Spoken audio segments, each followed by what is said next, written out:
अस्सलाम वालेकुम मोअज़्ज़िज़ तलबा व तालिबात, मेरा नाम सैयद कमर अब्बास है। मोअज़्ज़िज़ तलबा व तालिबात, आज हम एंटागोनिज़म के बारे में पढ़ने वाले हैं। एंटागोनिज़म और एंटागोनिज़म में कार फरमा मसल्स के बारे में हम एक मिसाल के ज़रिए इस पूरे अमल की वजाहत करेंगे। तो आइए चलते हैं ग्लास बोर्ड की जानिब। अस्सलाम वालेकुम मोअज़्ज़िज़ तलबा व तालिबात, आज हम पढ़ने वाले हैं मसल्स और हरकात का आपस में ताल्लुक़, और आज हम जानेंगे कि एंटागोनिज़म क्या होता है। एंटागोनिज़म क्या है? ये जानने से पहले आपको ये पता होना चाहिए कि हमारे जिस्म में जितने भी मसल्स हैं वो हमेशा जोड़ों की शक्ल में होते हैं। मसल्स अकेले अकेले नहीं हैं। एक जगह पर हमेशा मसल्स का एक जोड़ा ज़रूर होगा। उस जगह पर अकेला मसल मौजूद नहीं होगा, बल्कि मसल्स हमेशा जोड़ों की शक्ल में होते हैं। तो वो जो मसल्स जोड़ों की शक्ल में होते हैं हमारे जिस्म में, उन जोड़ों में मौजूद मसल्स मुखालिफ काम करते हैं। मिसाल के तौर पर मसल्स का एक जोड़ा है जिसमें दो मसल्स हैं। एक मसल सिकुड़ेगा और उस जोड़े का दूसरा मसल रिलैक्स होगा।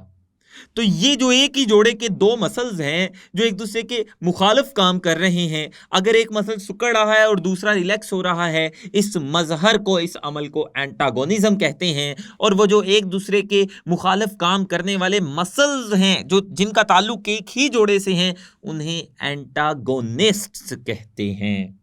तो एंटागोनिज्म क्या है?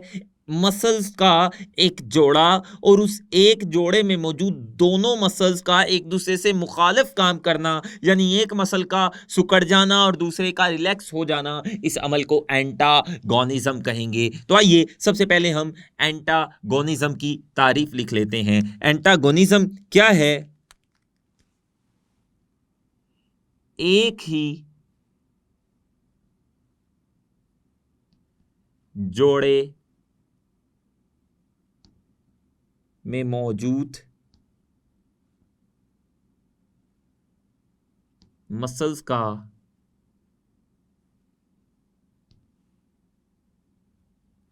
एक दूसरे से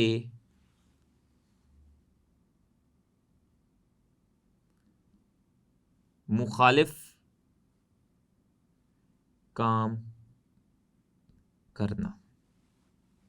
जब एक ही जोड़े में मौजूद दो मसल्स एक दूसरे से मुखालिफ काम करेंगे, यानी एक मसल सिकुड़ेगा और उसी जोड़े का दूसरा मसल रिलैक्स हो जाएगा, इस मजहर को, इस अमल को एंटागोनिज्म कहते हैं। इस मजहर को एंटागोनिज्म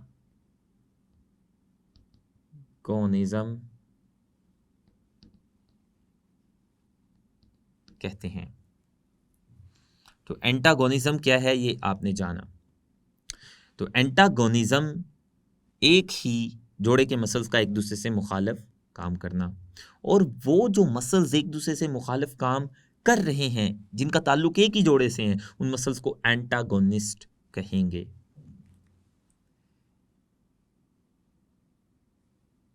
इस मजहर के दौरान जोड़े का एक मसल सिकुड़ेगा और दूसरा रिलैक्स यानी फैल जाएगा, रिलैक्स हो जाएगा। और अगर दूसरा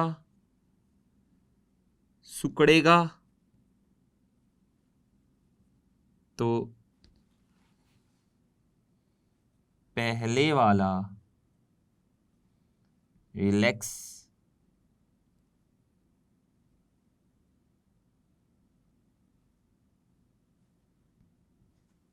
हो जाएगा। तो ये जो दो मसल्स हैं एक ही जोड़े के जो एक दूसरे से मुखालिफ काम कर रहे हैं। अगर एक सुकड़ है दूसरा रिलैक्स हो रहा है, दूसरा सुकड़ है तो पहले वाला रिलैक्स हो रहा है।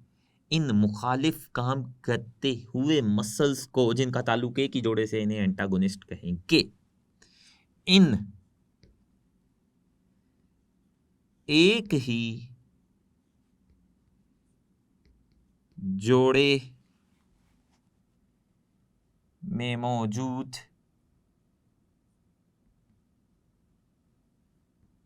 मुखालिफ काम करते हुए मसल्स को एंटागोनिस्ट्स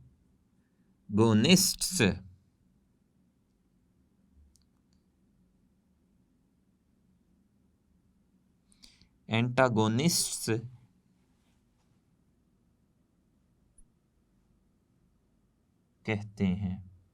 तो एंटागोनिस्ट ऐसे दो मसल्स हैं जो एक ही जोड़े में पाए जाते हैं और उनका काम एक दूसरे से मुखालिफ होता है। अगर एक सुकड़ता है तो दूसरा रिलैक्स हो जाता है। इनकी मिसाल है बाइसेप और ट्राइसेप। एंटागोनिज्म की एक मिसाल जिसकी तफसील हम इसी लेक्चर में पढ़ेंगे, इसकी एक मिसाल है बाइसेप्स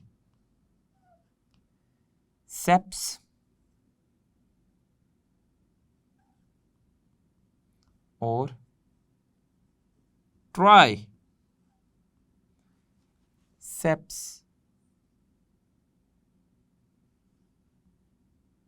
मसल्स का जोड़ा एंटागोनिज्म की बेहतरीन मिसाल है। बाइसेप और ट्राइसेप ये दो मसल्स हैं। ये ऊपर वाले हिस्से के, बाजू के ऊपर वाले हिस्से के दो मसल्स हैं। एक बाजू की ऊपर वाली सतह पर है, जबकि दूसरा मसल इस जोड़े का बाजू की नीचे वाली सतह पर है। ये जो ऊपरी सतह पर मसल है इसे बाइसेप कहते हैं, और ऊपर वाले कोहनी से ऊपर वाले बाजू की जो निचली सतह का मसल है इसे ट्राइसेप कहते हैं। तो बाइसेप और ट्राइसेप ये एक ही जोड़े के दो मसल्स हैं जो एक दूसरे से मुखालिफ काम करते हैं, और ये एंटागोनिज्म की बेहतरीन मिसाल है।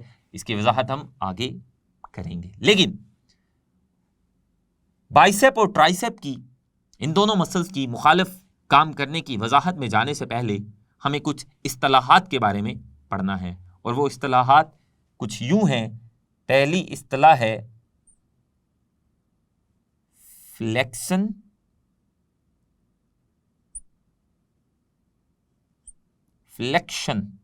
या फ्लेक्शन, और दूसरी है एक्सटेंशन।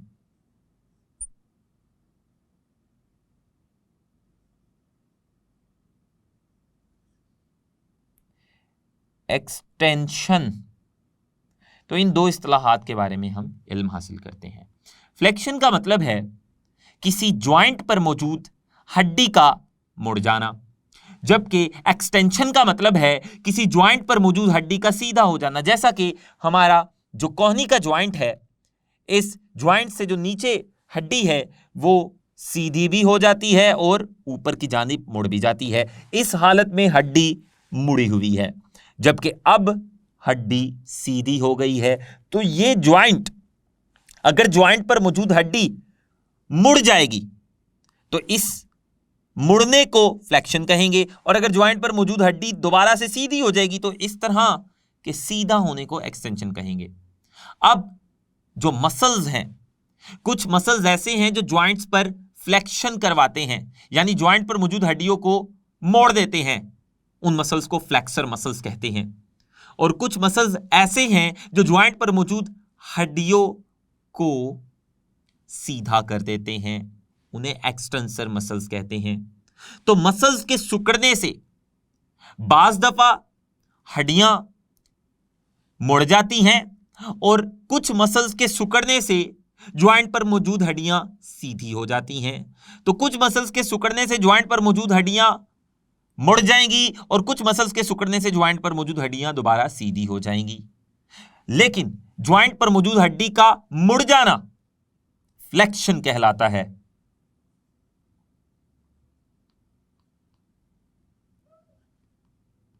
ज्वाइंट पर मौजूद हड्डी का मुड़ जाना फ्लेक्शन कहलाता है, जबकि एक्सटेंशन इसका उलट कर लें, वो जो ज्वाइंट पर मौजूद हड्डी मुड़ गई थी जब वो दोबारा से सीधी हो जाती है, इसे एक्सटेंशन कहेंगे।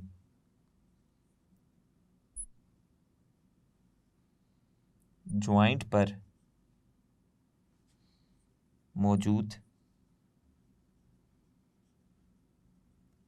हड्डी का सीधा हो जाना एक्सटेंशन कहलाता है।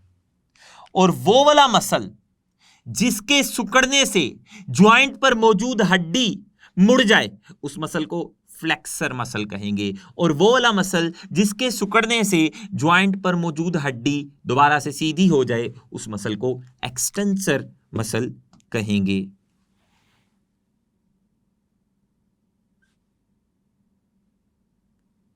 फ्लेक्सर मसल और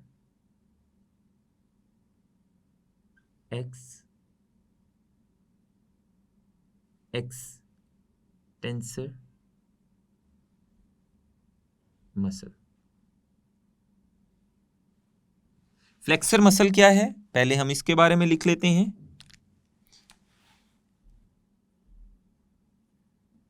जिसके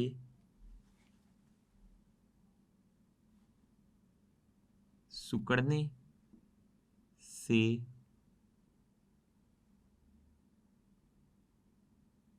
ज्वाइंट पर मौजूद हड्डी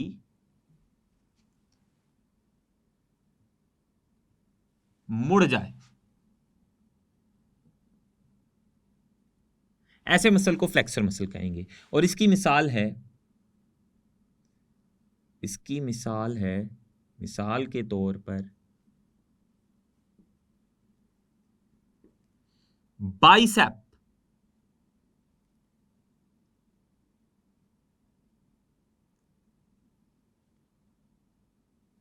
बाइसेप्स मसल। जब बाइसेप मसल ये बाजू की ऊपरी सतह पर मौजूद मसल है, कोहनी से ऊपर वाला जो बाजू का हिस्सा है, इसकी ऊपरी सतह पर जो मसल है बाइसेप, जब ये वाला मसल सिकुड़ता है तो ये बाजू की कोहनी से नीचे वाली जो बाजू की हड्डी है उसको ऊपर की जानिब मोड़ देता है, तो इसे कोहनी की फ्लेक्शन कहेंगे। और ये वाला मसल बाइसेप मसल जो कोहनी को ऊपर की जानिब मोड़ रहा है, कोहनी से नीचे वाली हड्डी को, इसे फ्लेक्सर मसल कहेंगे। एक्सटेंसर मसल ऐसा मसल होता है जिसके सिकुड़ने से एक हड्डी जो पहले मुड़ी हुई होती है, वो हड्डी दोबारा से सीधी हो जाती है। तो जिसके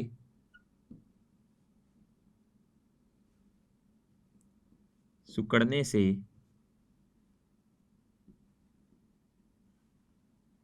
ज्वाइंट पर मौजूद हड्डी सीधी हो जाए, ऐसे मसल को एक्सटेंसर मसल कहते हैं। और इसकी मिसाल है ट्राइसेप,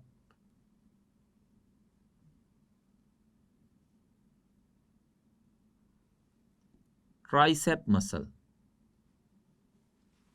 तो ट्राइसेप मसल ये एक एक्सटेंसर मसल है, क्योंकि ट्राइसेप मसल जो कि बाजू की निचले सतह पर मौजूद है, इसके नीचे से सिकुड़ने से वो जो ऊपर मुड़ी हुई हड्डी होती है वो वापस से सीधी हो जाती है।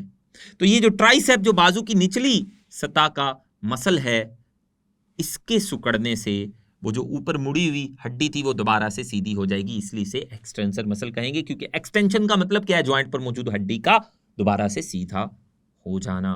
तो ये बाइसेप और ट्राइसेप ये दोनों एक ही जोड़े के दो मसल्स हैं।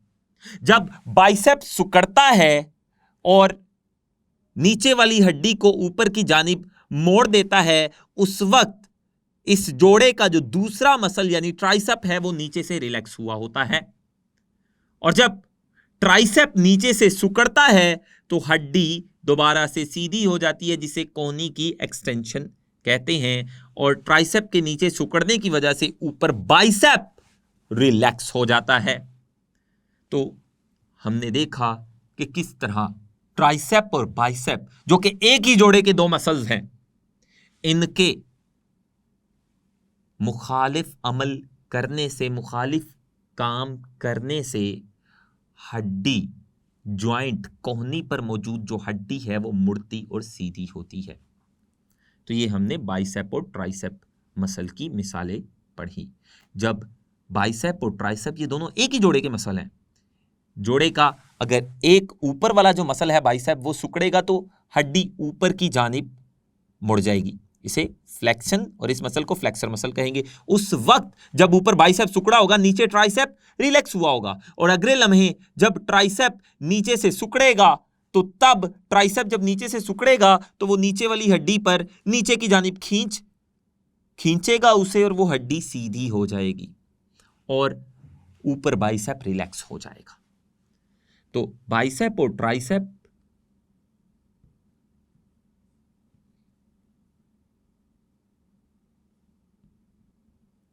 और ट्राइसेप्स की अभी हमने मिसाल पढ़ी।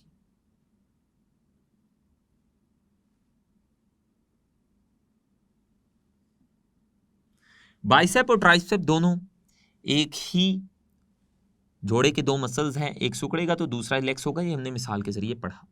मैं आपको ये बताना चाह रहा हूं इन दोनों मसल्स का जो ओरिजिन है वो कंधे की हड्डी है। ओरिजिन कहते हैं मसल के उस किनारे को जो गैर मुतहर्रिक हड्डी के साथ जुड़ा होता है। तो इन दोनों मसल्स का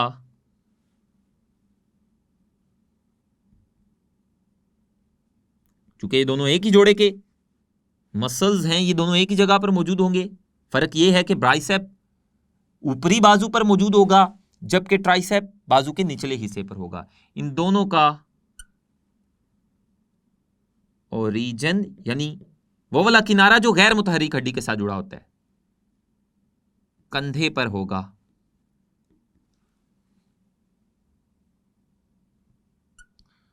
और इन दोनों मसल्स का इंसर्शन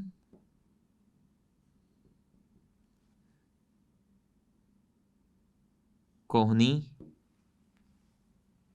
से नीचे मौजूद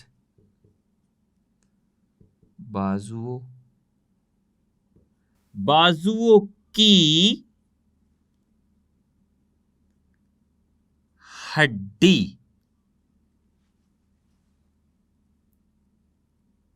पर होगा। तो बाइसेप और ट्राइसेप का ओरिजिन भी आपने जाना कि वो कंधे की हड्डी पर होगा, और उनका इंसर्शन यानी वो वाला किनारा जो मुतहर्रिक हड्डी के साथ जुड़ा है वो बाजुओं से, कोहनी से, बाजू के जो नीचे वाली हड्डियां हैं जो कोहनी से नीचे हैं उन पर होगा। तो हमने मिसाल के ज़रिए ये पढ़ा कि किस तरह एक ही जोड़े के दो मसल एक दूसरे से मुखालिफ सिम्मत या मुखालिफ काम करते हैं, जैसा कि बाइसेप और ट्राइसेप, और इनके मुखालिफ काम करने से कैसे हड्डियां मुड़ती और सीधी होती हैं। हड्डियों के मुड़ने और सीधा होने को क्या कहते हैं, और उनको मोड़ने और सीधा करने वाले मसल्स को क्या कहते हैं, ये हमने तफसील से जाना।